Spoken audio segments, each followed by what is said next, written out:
انت مكلف ازاي يا جماعه؟ انا من يومين قاعد وسط عيلتي واولادي بتفرج على التلفزيون، ببص لقيت مسلسل اسمه المداح عن الجن العاشق. بس قبل ما نتكلم في الموضوع ده يا جماعه، ما تنساش تعمل لايك وتشترك في القناه، وتشرفني بالانضمام لعيله محمد عكاشه اللي باذن الله بيكم انتوا هتكون اكبر عيله على اليوتيوب. وخلي دايما شعارك في الحياه اعرف اكتر. يلا بينا.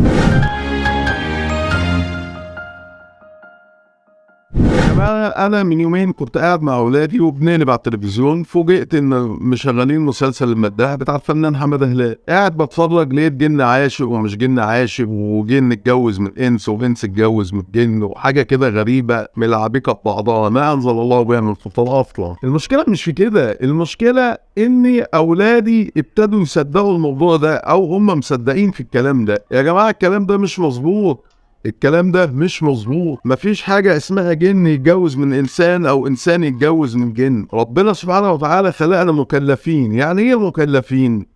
يعني خلى فيه ثواب وخلى فيه عقاب، خلى فيه جنة وخلى فيه نار. وما كان ربك بظلام للعبيد. يعني إيه؟ لو ربنا سبحانه وتعالى خلى أي كائن مهما كان ليه علينا سلطان، عمره ما هيخلي فيه جنة وفيه نار، عمره ما هيخلي فيه حساب وفيه عقاب. يا جماعة الجن ده ربنا سبحانه وتعالى أمرنا إن احنا نؤمن بالغيب، تمام؟ الحاجة اللي احنا ما شفناهاش نؤمن بيها، احنا مأمنين بيها يا رب، لكن تفاصيلها ايه مالكش دعوة.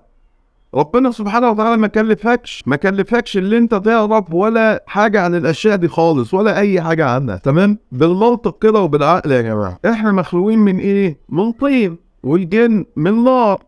لو افترضنا جدلا، افترضنا ان حصل اختلاط بين الحاجتين دول، بين المخلوقين دول، هينتج عنه ايه؟ هينتج عنه كائن تالت خالص. انت دلوقتي يا حبيبي جبت كوبايه مصنوعه من ازاز وجبت طبق بلاستيك، حبيت تدخلهم في بعض، المنتج اللي هيطلع لك ايه؟ هيطلع لك شكله عامل ازاي؟ يا جماعه مفيش الكلام ده. كل اللي حاصل ربنا سبحانه وتعالى كلفنا بيه، سواء كنا جن او انس. وما خلقت الجن والانس الا ليعبدون، هي العباده، تمام كده؟ سيدنا سليمان يا جماعه كل نبي من انبياء الله ربنا سبحانه وتعالى جعل له دعوه مستجابه في الدنيا، تمام؟ سيدنا سليمان كانت دعوته ايه؟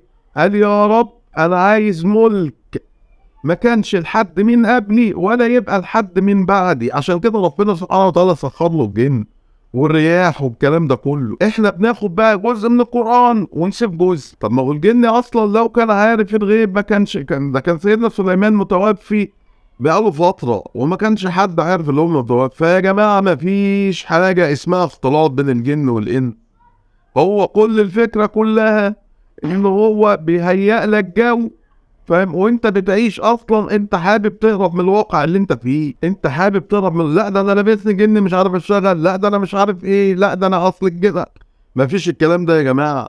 يا جماعه فوقوا لنفسكم وحالكم، مفيش الكلام ده. ربنا سبحانه وتعالى ما كان بظلام للعبيد، عمره ما هيخلي لكائن مهما كان سلطه عليا، والا ما كانش فيه حساب، ما كانش فيه حساب وعقاب، ما كانش فيه جنه ونار. يا جماعه انا خلاني اقول الكلام ده اني اولادي صدقوا الكلام ده، صدقوه وابتدوا يقتنعوا بيه. لا يا بابا ده الجن هيتجوز مش عارف ايه، لا يا بابا ده مش عارف ايه.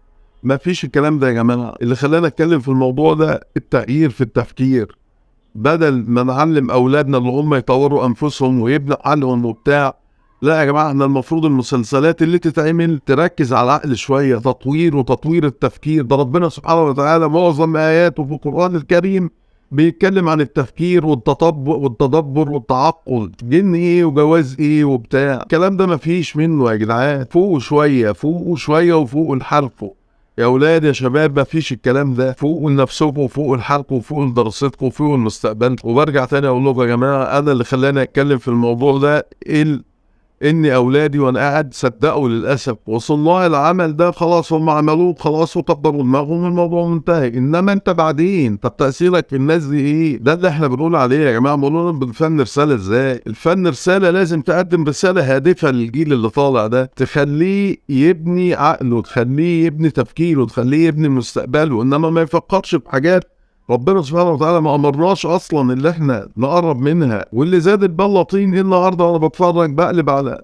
القناه، ببص لقيت الفنانه لوسي جايه بتقول انا كنت بعمل المسلسل وهند الاحمر وهي معايا ومش معايا. ايه يا جماعه الكلام الفاضي ده؟ مفيش الكلام ده. وتقول ده عايشه تحت الارض ومش عايشه تحت الارض. انت ربنا سبحانه وتعالى هم قال لنا هم عايشين فين اصلا؟ ما قالش الكلام ده.